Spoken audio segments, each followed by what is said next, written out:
대한민국 최고 병원 의사가 전하는 건강 이야기. 서울대학교 병원 팟캐스트. 기립성 어지럼증 오늘 두 번째 시간입니다. 이번 시간에는 기립성 어지럼증의 원인 그리고 진단 치료에 대해서 이야기 나눠보겠습니다. 오늘도 역시 우리 병원 신경과 주건 교수님 나와주셨습니다. 네. 교수님, 오늘 주제에 대해서 본격적으로 얘기하기 전에 지난 시간에 다룬 기립성 저혈압 그리고 기립성 빈맥 증후군을 다시 짚어보면 좋을 것 같은데요. 각각의 정의와 증상을 간단하게 설명해 주실 수 있으실까요? 네. 일어선 다음에 5분 이내에 이제 수축기 혈압이 20 이상 또는 이완기 혈압이 10 이상 떨어지면은 기립성 저혈압. 맥박이 누워 있을 때 대비 30회 이상 증가되거나 분당 120회가 넘게 빨리 뛰게 되면 기립성 빈맥 증후군입니다. 그래서 기립성 저혈압은 어지러움증은 잘 안 생기고 주로 두통, 걸을 때 몸이 뜨는 느낌, 뒷목 앞이나 어깨가 아픈 그런 증상으로 나타나고, 빈맥 증후군은 불안감, 어지러움증, 기절할 것 같은 증상, 두통, 가슴 두근거림 이런 것들이 나타나죠. 네, 이런 기립성 어지러움증이 왜 발생하는 건가요? 우리 몸에 어떤 문제가 있어서 생기는 건지 혹시 정확하게 밝혀진 게 있나요? 정확하지는 않지만요.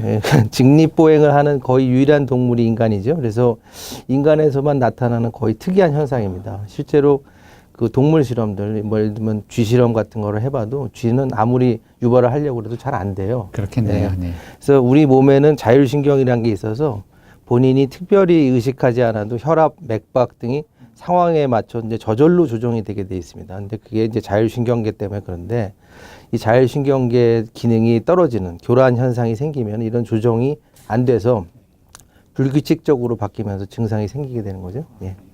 이 기립성 어지럼증의 발생을 높이는 위험 요인 같은 게 있을까요? 특정 질환이나 상황이 기립성 어지럼증 발생에 영향을 준다거나 하는지 좀 궁금해지는데요. 예, 기립성 저혈압은 체온의 변화가 많이 일어나는 상황. 예를 들면 사우나에 가거나 통목약을 오래 하거나 이럴 때 잘 생기고, 더운 날 탈수가 생길 경우에도 생깁니다. 또 식사 직후에 갑자기 일어나거나 술을 많이 마신 직후에도 생깁니다. 기립성 빈맥 증후군은 조금 다른데 아침 일찍 잘 생깁니다. 그래서 새벽에 일어나자마자 화장실에서 쓰러진다든지, 네. 또 아침 출근길에 지하철에서 갑자기 어지럼증이나 불안감이 느껴진다든지 이런 것들이 이제 주로 증상이죠. 예. 네. 사실 일어났을 때 어지럽거나 이제 눈앞이 흐릿해지거나 힘이 없다고 느끼는 건 그러니까 꼭 기립성 저혈압 이런 거 아니더라도 다른 이상이 있을 때도 흔히 생길 수 있을 것 같은데요. 그냥 몸이 좀 피곤하다거나 몸 상태가 안 좋다고 지나치기 쉬울 것 같은데, 이런 정도면 꼭 병원에 가봐야 된다 이런 기준이 있을까요? 네, 물론 기절할 정도가 되면은 병원에 당장 가시겠죠. 근데 그게 아닌 경우에 이제 그냥 어지러움증 때문에 꼭 병원에 가서 검사를 받아야 되느냐 이런 이제 의문이 드는데, 이제 어떤 경우가 이제 이런 이 상황에 해당되냐면, 이 누워 있을 때 또는 가만히 앉아 있을 때는 증상이 없다가 일어서거나 돌아다닐 때 어지럽거나 머리 아프고 뭔가 균형이 안 잡히고 이런 증상이 생기면, 즉 체위 변경하고 관련된 증상인데, 그러면 병원에 가서 기립성 혈압 검사 같은 것을 받아보는 게 좋죠. 네. 그럼 이 기립성 어지럼증 진단을 위해서는 그럼 어떤 검사를 주로 받게 되나요? 네, 제일 중요한 검사는 이제 경사대 검사와 자율신경 검사가 있습니다. 그래서 이 검사들을 통해서 정확한 진단에 이르게 되고, 보통 사람들이 이제 걱정하는 빈혈은 이제 간단한 혈압 검사로 이제 배제가 가능한데, 의사 선생님들은 또 심장 때문에 어지러운 거 아니냐 이런 걱정들을 많이 하세요. 그래서 그런 경우에는 이제 선생님 진찰을 해보시고 24시간 심전도나 이제 초음파 같은 것들이 필요할 수 있습니다.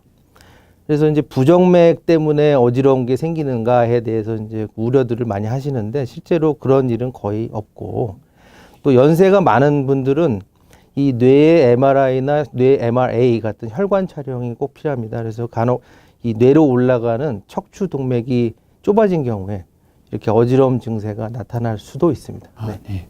아까 가장 중요한 게 경사대 검사하고 자율신경 검사라고 하셨는데요.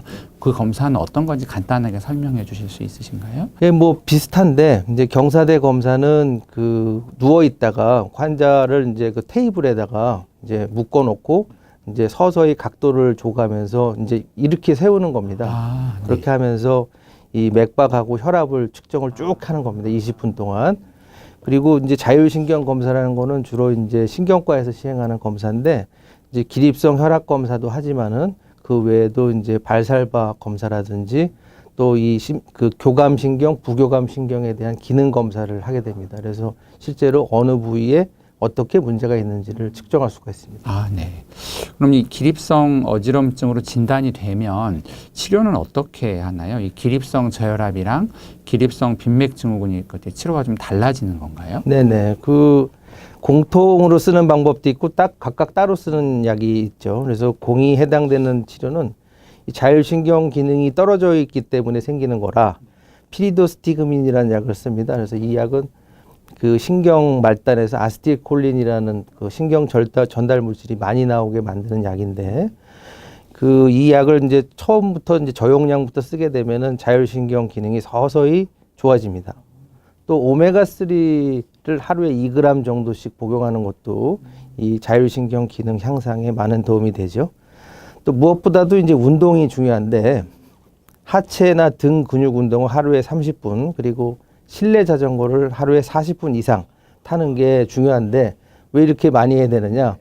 이게 그 자율신경 기능이 떨어진 경우에는 일종의 체질의 변화처럼 잘 안 바뀝니다. 그게. 그래서 이렇게 오랫동안 운동을 최소한 3개월 이상 하셔야지 증상이 완치가 되고 또 환자들이 많이 물어보시는 거는 그 요가나 러닝머신 안 되냐 이렇게 네, 물어보시는데 네. 물론 안 하는 것보다야 낫지만 많은 연구에서는 이 치료를 시작하고 나서 3개월 동안은 앉아서 하는 운동에 집중하는 게 더 예후가 좋다. 빨리 낫는다. 쉽게 말하면. 예, 그런 연구들이 많죠. 그리고 이제 기립성 저혈압의 치료는 이제 그 지금 현재 복용하고 있는 약을 조정하는 게 1번입니다. 그러니까 이제 아까 말씀드렸듯이 그 고혈압 약을 먹는 환자도 많고 또 전립선 약이라든지 각종 약을 막 여러 가지 드세요. 그래서 그런 약들을 줄이거나 조정을 하지 않으면 증상이 절대 좋아지지 않습니다. 그 다음으로는 이제 그걸 다 한 다음에 이제 혈압을 이제 올려야 되니까 미도드린이라는 약을 많이 쓰고 최근엔 또 드록시도파라든지 아토목세틴이라든지 이런 약들을 씁니다. 어렵네요. 그리고 기립성 빈맥증후군은 이 맥박을 조절을 해야 되기 때문에요. 그래서 베타 차단제 중에서 프로프라놀롤이나 비소프롤롤 같은 약을 쓰는데요. 이 두 약의 이제 치료 효과 차이는 거의 없는데 환자 개개인별 상황이 있습니다. 그래서 거기에 맞춰서 쓰게 되고 또 이 기립성 빈맥증후군은 불안증이나 우울감, 뭐 압박감 이런 것이 있어서 환자들이 이제 공황장애나 우울증으로 진단을 흔하게 받는데 최근에 이제 저희 센터에서 연구를 해보니까 기립성 빈맥증후군 자체가 좋아지면은 그 우울증 약을 쓰지 않아도 이런 증상들이 호전된다는 결과를 알았습니다. 네. 그렇군요. 이 기립성 저혈압 치료에 많이 사용되는 약물이 미도드린이죠. 네. 교수님께서 2017년도에 그 미도드린의 장기 복용 안정성에 대해서 세계 최초로 규명하셨다고 들었는데요. 그 미도드린은 저혈압 치료로 예전부터는 알려져는 있었는데 그 효과가 얼마나 되는지 또 얼마나 치료를 해야 되는지 또 피리도스티그민하고 같이 쓸 때는 상승 효과가 있는지 전혀 안 알려져 있었거든요. 그래서 이제 제가 연구를 해보니까 최소 3개월 정도 치료를 잘 하면 60% 정도의 환자들이 거의 증상이 없어질 정도로 치료가 잘 된다. 이런 사실을 알았습니다. 저도 한번 먹어봐야 되겠다 싶네요. 만약 기립성 어지럼증을 치료하지 않으면 이제 그 영향으로 인해서 다른 질병이 발생한다거나 또 혹은 기존에 앓고 있던 질환이 더 악화된다거나 이런 일도 있을 수 있나요? 네, 그 기립성 저혈압은 그 급성으로 생기는 일이 거의 없기 때문에 만성적으로 쭉 생겨서 환자들 개개인별로 다 약간의 적응이 돼 있습니다, 지금. 그래서 평상시에 이걸로 인해서 막 급하게 기절하거나 이런 일은 거의 안 생기고 그런데 나이가 아주 많아지면은 이제 쉽게 이제 기절할 수 있거든요. 그래서 이제 또 골다공증도 흔하게 갖고 계셔가지고 기절을 하게 되면은 낙상의 위험이 커지고 대부분 그런 분들한테 물어보면은 자기가 왜 이렇게 넘어졌는지 잘 기억을 못 하세요. 그래서 넘어지고 나서 다치고 골절되고 이럼으로써 이 장기적인 어떤 삶의 질이 굉장히 나빠지게 되죠. 그래서 치료를 꼭 받으셔야 됩니다. 아, 그럼 위험할 수 있겠네요. 네. 네. 그럼 기립성 어지럼증은 이런 치료뿐만 아니라 이제 생활 습관 변화도 되게 중요하다고 들었는데요. 네. 어떤 관리가 필요한가요?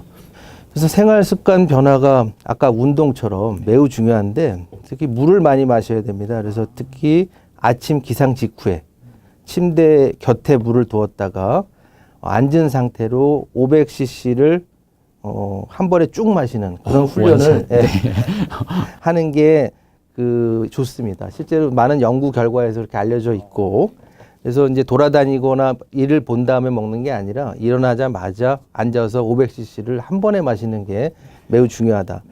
그리고 또 기립성 어지럼증이 있는 사람들은 가급적 온도 차이가 심한 사우나, 입욕이나 이런 것들을 삼가하고 운동을 열심히 해야 되죠. 그래서 우리 환자들한테도 운동 얘기를 매번 하는데 정말 잘 지켜서 따라하는 분들이 20, 30%도 안 되거든요. 그래서 다시 한번 말씀드리지만 약으로 고칠 수가 없습니다, 다. 그래서 생활 습관의 변화가 병을 고치는데 매우 중요하고, 환자가 또 아무리 검사 수치가 좋아지더라도 좋아졌다고 느낄 수가 없습니다. 우리 생활 습관 변화를 안 하거나 운동을 안 하시면. 그래서 운동을 열심히 해서 좋아진다는 느낌을 좀 가지시도록 이렇게 해야 될 것 같습니다. 네.